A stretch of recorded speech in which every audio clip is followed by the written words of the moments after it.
password, and here it is. We're going to build this whole automation, which is going to really facilitate and make the onboarding process for your business very, very simple. The purpose of this is for any business that onboards any type of clients to absolutely just automate that whole onboarding process and make it nice and easy for you. This specific automation starts when you or your client fills a Google form out with all the required information that you need. Then a Google folder gets created with the client's business name there.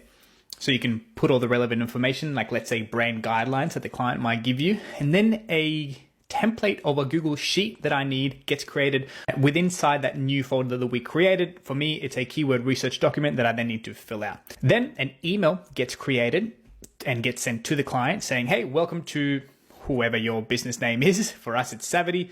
Nice to have you here. We've already started working on a few things. That way I stay nice and communicated with my client. I just like to do that. Then a Slack message gets sent out to my team telling them, hey, we have a new client. Here's the name. Can you please start working on XYZ document for me? And finally, even a new profile gets made on my accounting software, Xero, with the name of that client or the information. So I have 5 things that are created automatically with this automation that would usually take me around 2 hours. I'm pretty slow with these things. And now they're done in a second. I'm going to assume you have Make already. You're going to start a new scenario and you're going to click plus. And the first thing you need is Google Forms. So again, I'm going to assume you've already created the Google form that you need for this, that it at least has the client name, contact information, and maybe a website. And you need to go watch response. So the trigger when a new response gets received.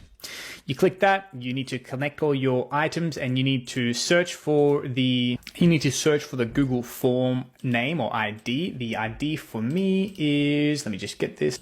You can find the form ID on top of the URL between the last edit. We add the form ID and search.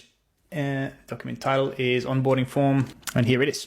So we select that one. Now we selected the right one. Limit, you can leave it at 2. So now we've started our automation. The next thing to add is now we're going to complete our first route. That first one is going to be to add or create a Google Drive folder. So we're going to go to Drive. I'm going to select the Google Drive folder, and we're going to do here, create a new folder. Nice and easy. You select the location where you want to put it. I'm just going to put it in my Drive. I'm going to select the subfolder that I want to put it in. And I'm just going to select here, Savity Files. Now, the new folder's name. I want to name it what the client's name is. So I'm going to go to, if we look at this whole thing, we need to look at the answers, company name. You need to keep going down to feedback, text answers,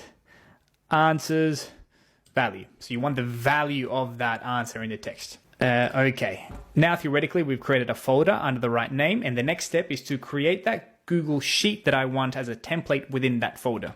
I'm going to go Sheets, and there you go, Google Sheets. And now I have the possibility here to create a spreadsheet from a template, which is what I want, because I have a template already that I know which one I can use. So Drive, the template ID, and you just look for the name. And I've got here keyword research document. So it knows that it should copy that as a template. What am I going to name my new sheet? Well, I want to name it the business name, so I know what's going on. So I'm going to go again, answers, get the data from Google Forms, and go the company name.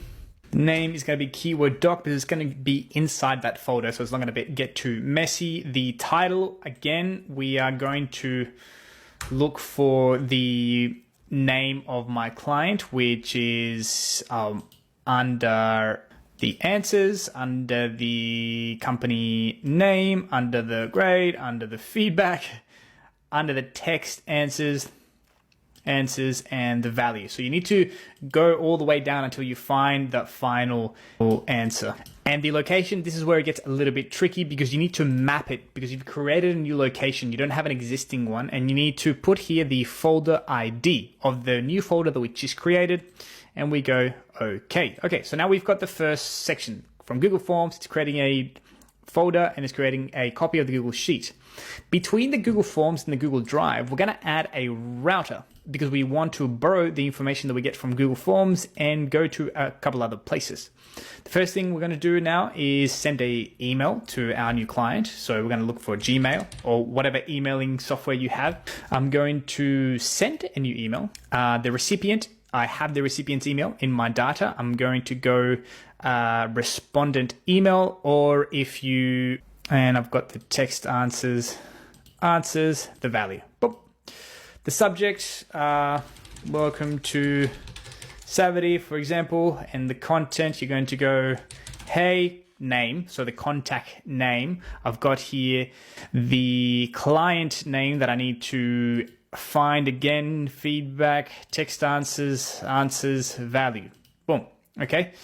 And I can just say, welcome, going to Savity. We are excited to have you here. Questions. That part you need to put yourself. And no attachments, we're going to go okay. All right, so we've got our email. We're just going to clean this up by saying auto align, and I'm going to create another router, and we need to create a Slack message to my team. So I'm going to click Slack, go, and I can do a bunch of things. I can create a channel, create a list, join a channel, but I'm just going to keep it nice and easy for this tutorial and going to create a message.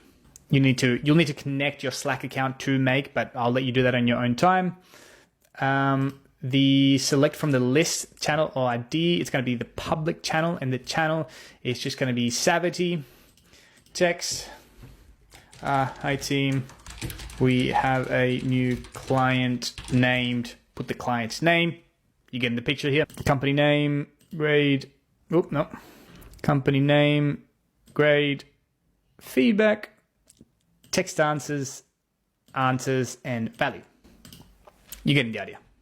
Have created a Google Drive folder under the same name.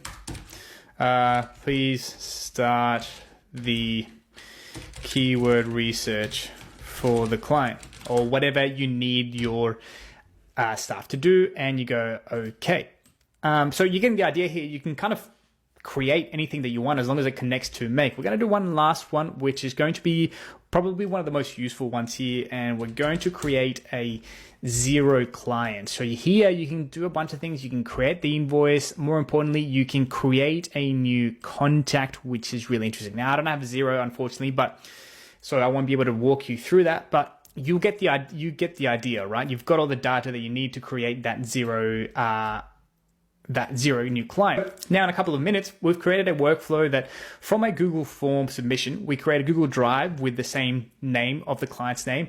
We duplicated a template that we want, or a Google Sheet that we work with often. Inside that folder, we sent an automatic email to the client saying, hey, welcome. We sent an email to our staff saying, hey, here's a client. Can you please start doing this? And we've created a new account on Xero for that client. And yes, you can do this with a bunch of other software like Zapier and stuff for that, but I'm really liking Make and the functionality and the usability of it. So I would highly recommend you play around with Make, because it can be a game changer for time-saving purposes. If you need a hand with all this stuff and you want a more personalized approach, hit us up. Just contact me with our Stan store and we can see how we can help you out. But to be honest, most people can figure this out by themselves. So if you do want some help, reach out to me. But it is very easy to do on your own. Explore with this. These automations are incredible. You can also plug it into ChatGPT and ChatGPT-4 and have it answer in very interesting ways. If you want more tutorials on how to maybe integrate it with